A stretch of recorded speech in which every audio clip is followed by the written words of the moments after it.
What's up guys, Koma here, and today we have another Splitgate kind of tip and tricks for the map creator.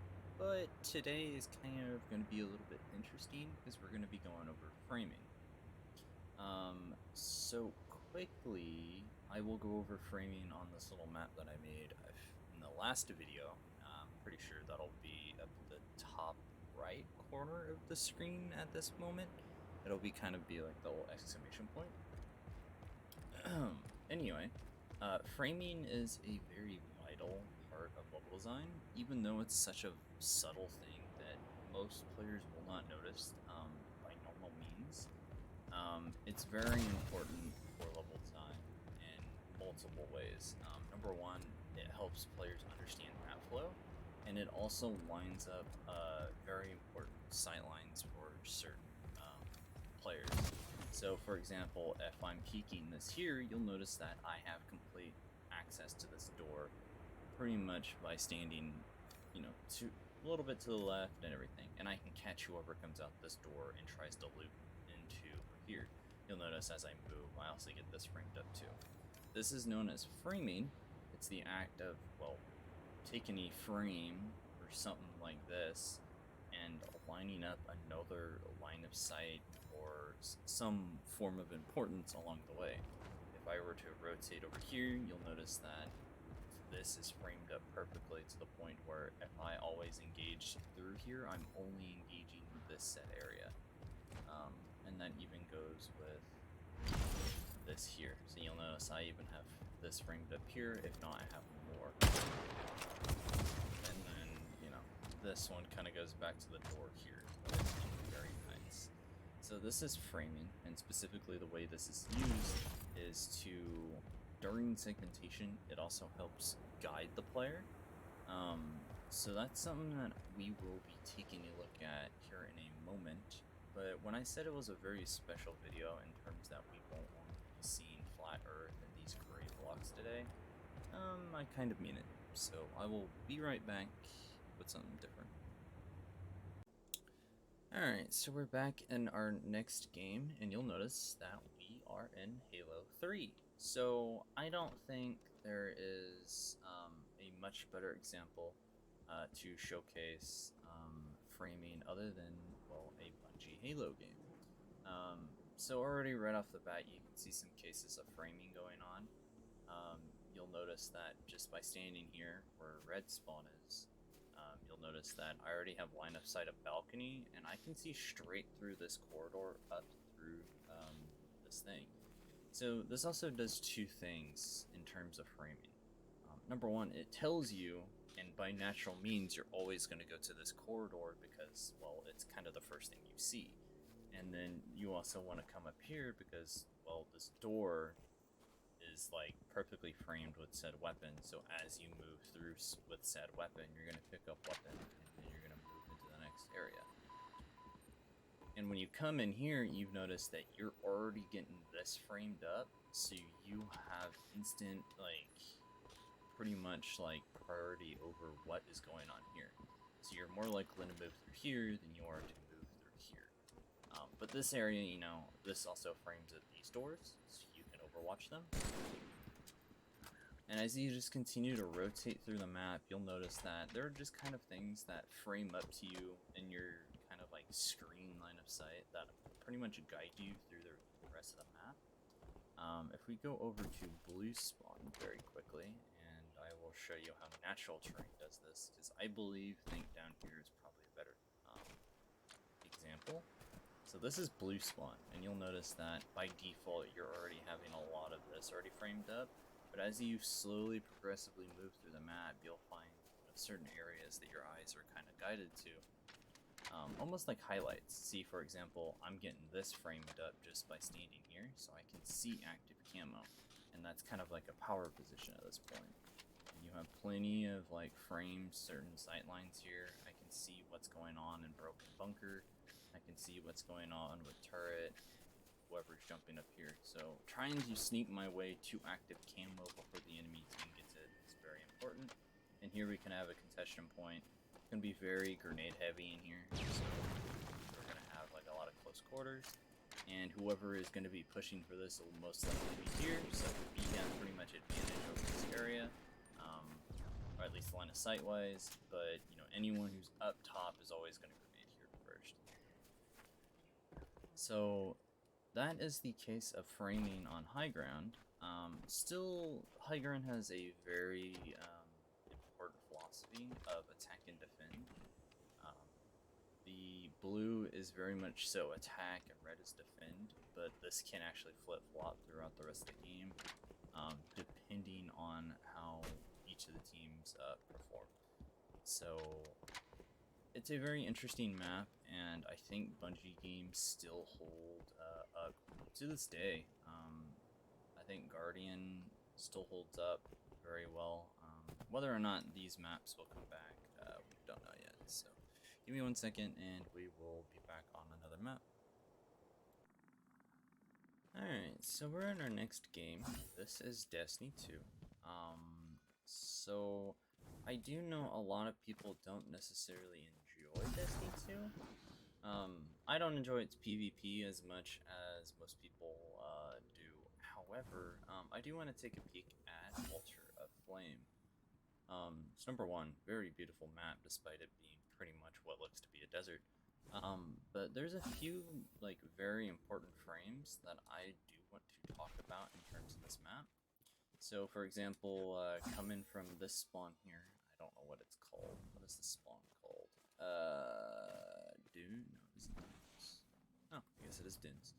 So coming from Dunes, we can rotate through here and up the small stairs, and we're immediately given our first frame, which is this doorway here. So you'll notice that anyone who comes to this doorway will immediately pretty much be engaging only with this location. However, if you come through this area, which our spawn is literally right there, you come through here, you're immediately met with this block here and what seems to be like, well, from this angle, it just looks like a ledge. This is actually a staircase. So this does two things immediately right off the bat. Number one, whoever stands here gets a head glitch, so they immediately kind of have a mild advantage. But it's a lot more spacious, and there's a lot more cover in comparison to the other side. As you can see, vice versa, this stairs also has this entire area framed, and this also has this entire area framed. So I can stand just about back here and have that area framed up as well. And then same kind of goes for this doorway here.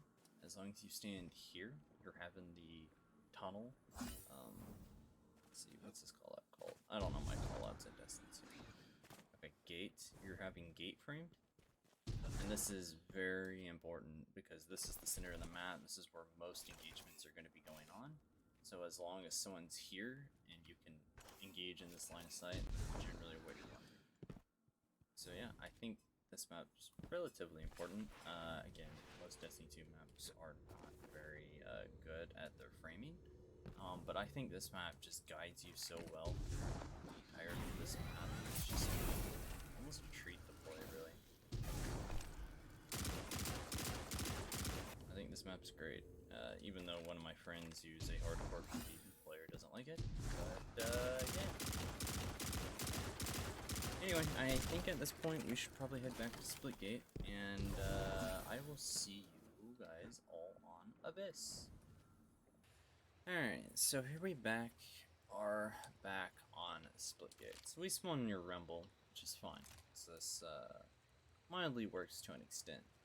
So, of course, Splitgate has its whole entire portal shtick. That's the idea that Splitgate wants us to use to maneuver around the map. It kind of has been that way for like a good while. I was messing up my portaling there for a second.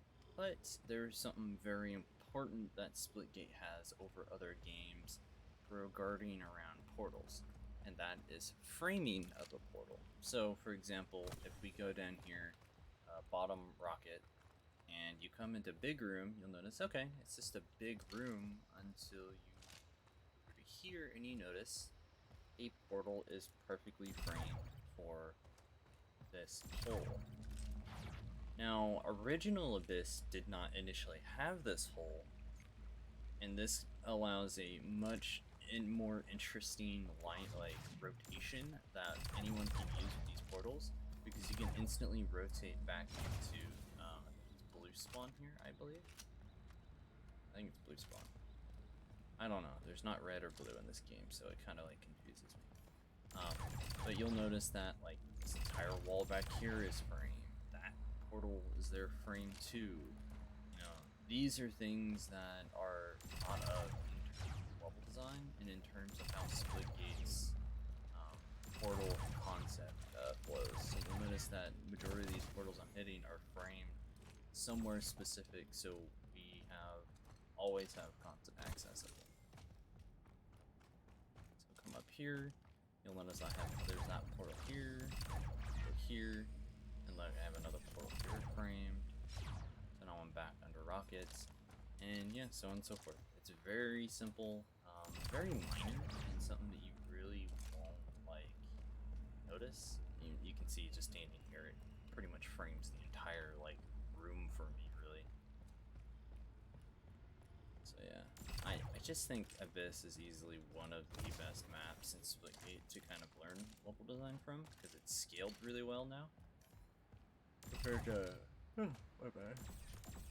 compared to previously, where everything felt really condensed and close quarters. None of it was really enjoyable, so. Although I will say these, VR spots are still very awkward, so I'm not quite sure on how they perform. Guess we're going from here even in VR. Yeah. Guessing that's the way they want us to play that. And vice versa, I would expect. I'm just not sure how you would hit VR from anywhere over here. Oh, you can hit it there. So that's such an interesting frame too, because when you draw your eyes usually over here, you're really gonna not notice until you know really well the VR spawns down there. So that's a very interesting case, and a case of framing that I've actually never seen before. So there's another nice little frame there. But yeah, I just think understanding a majority of framing will not only drastically improve portal placements, but also help you understand how to guide the player. Again, I think when you come through certain areas, you should always be guided somewhere, even if it's in the most minimal of locations. So yeah, I think that's generally all of it. We went through quite a few games and a lot of examples, and I hope the entire framing aspect has finally kind of solidified into your brain what exactly it does. It helps guide the player, and it also helps understand and frame up very important sightlines. And contention points as well. Is the lizard still there? Oh, the lizard seems to be gone. Rip. Alright, well, I guess that's where we will end this video. If you have any questions or concerns, please message or leave a comment down in the comments, really. I will be glad to reply to any comments with any questions and try to help whoever is learning level design. So yeah, I hope you guys enjoyed the video, and I'll catch you in the next one. Adios.